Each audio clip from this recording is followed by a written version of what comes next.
Good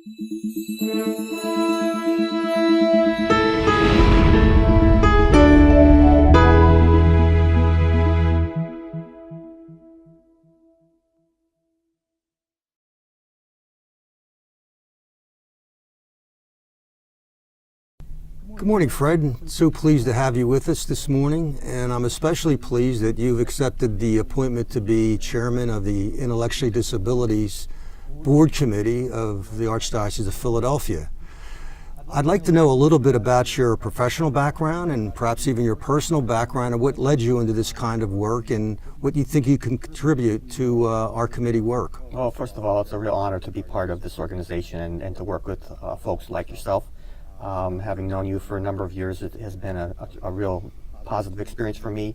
Learned a lot from you and continue to, so I really appreciate that. In regards to my experience and my being part of the intellectual disability system, probably I can go back to the 1960s. Back in 1966, I was 6 years old, and I had a sister who was born, and she was born with Down syndrome. Interestingly, our family didn't even recognize or bring it to our attention in terms of my sister having a disability. It wasn't until years later that we were a little older and a little more understanding of what it all meant that we talked about it. My sister Kimmy, came home after she was born, lived with us for 3 years, unfortunately passed away. Back then, having some some heart issues that came along with her cognitive disability, and they were not able back then with technology to address those issues. But that experience stayed with me throughout my life and really taught me a good foundation in terms of how to view people who may appear different but really aren't. So I guess that was the start. I started to work in the system back in the mid-'80s. I started my career as a direct support worker. Again, having a wonderful experience, a wonderful foundational experience, learning and understanding what it's like to support people, but more so to learn from them in terms of what their needs, what they wanted, what they needed, and what it was like to support someone else. That experience has stayed with me, as well as this experience in my sister and her being with me for 3 years. But my direct, I would say, is a close second. My direct support work is a close second. I worked for the state for 30 years and held a number of different positions, 24 in all. Worked primarily with the state centers, which was again a very rewarding experience. Held a number of different positions with state centers, up to and including director of 3 of them: Whitehaven, Selinsgrove, and Polk.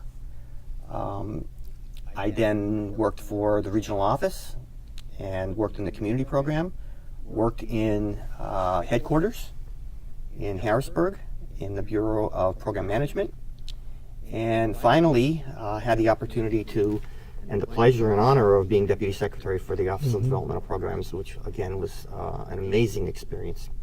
I then retired from the state and started a consulting business, and today I work for a group out of Reading, a large organization. It's called Imperium Services, and found a home now in this aspect of service, and really am enjoying a very rewarding and fulfilling career.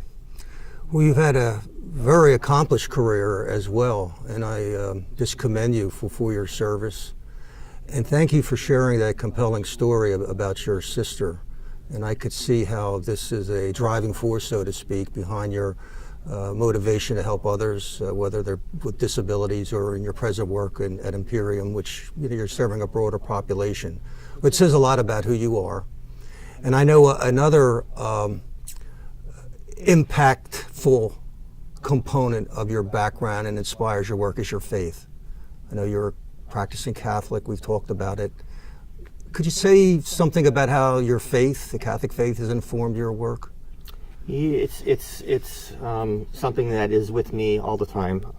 When you think about Catholic faith and how it's grounded in respect and value for people and life. It really pertains to human services and really has a significant influence, and it doesn't, it really goes just across the whole entire system in terms of how supporting people is inherently grounded in respect, dignity, and value for people. So I'm very big into servant leadership, and I think that in order to be a leader, you have to be a servant first. And if you think about Jesus, I think you can't find a more appropriate and more prominent servant leader, and that drives me. Our Pope Francis talks very significantly about servant leadership and how appropriate it is in terms of our Catholic faith. So I really rely heavily on servant leadership, and I try to practice it as best I can, because I can tell you that, again, in terms of the people that we serve and the populations we serve, we probably learn more from them if we allow ourselves than they learn from us. And they have influenced tremendous growth and change. And I really commend people with disabilities for their strong advocacy, for their voice, and for their ability to influence change. It's interesting you hear your interactive, or integrated, I should say, integrated approach in thinking about helping others, rooting that in your faith and the gospel call, and all of us made in Christ's image, God's image, and how you carry that forward is impressive. And again, I'm so happy that you are helping us as chair of our committee, and it's so interesting to hear about you and your background and some of your convictions. From a professional standpoint, what do you think makes for an effective organization? Servant leadership, of course, that's got to be part and parcel of that. But are there other things that you could think of that makes an organization vibrant, responsive, and fulfilling that mission that we hold so dear? I'm very, very interested in and have been an advocate for leadership at all levels, understanding that everyone has the ability and opportunity to exert leadership influence, regardless of the position you hold or the presence of a disability. I think it's important to understand that organizations, human service organizations, are very delicate. And when you think about the responsibility that they hold in terms of supporting fellow human beings, you can't take for granted 1 second the opportunity to make sure everyone that is attached to that organization understands what human service is all about. It's about supporting other people. And when you think about our own lives, we may not have a disability, we may, but at some point in life, every one of us will need the support of someone else. And I think it's important that people who provide service recognize that they themselves may be in that situation someday, or their family members.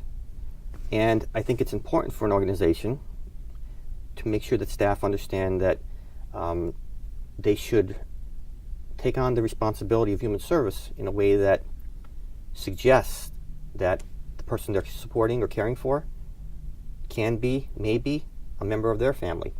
So the question I always ask is, how would you want to be treated? How would you want to be talked to? How would you want to be talked about? What would you expect in terms of the respect people have for you? What kind of life would you have? Do you want to have? In terms of you making decisions for yourself, what opportunities are created for you to experience the same life that people without disabilities may experience? So it's really about creating a culture of support that is grounded in respect and dignity. And I think you as a leader, Fran, and the Catholic organization that exists in Philadelphia, their values, their mission, their vision is grounded in those aspects of human service, and that's why I'm proud to be a part of it. Well, thank you so much, Fred. And boy, that was a rich account. You gave us all a lot to think about. And even in particular, as far as myself, your think you're saying, look at your own vulnerability, that you're going to need help at one time or some time in life, and that we're all vulnerable in that sense, not unlike the client we might be helping. That's given me something to think about how I approach my work, and thank you for that. Thank you. Thank you for being a part of this morning and sharing so much and enlightening us. Thank you very much. Look forward to working with you. Same here, Fran. Okay. Thank you.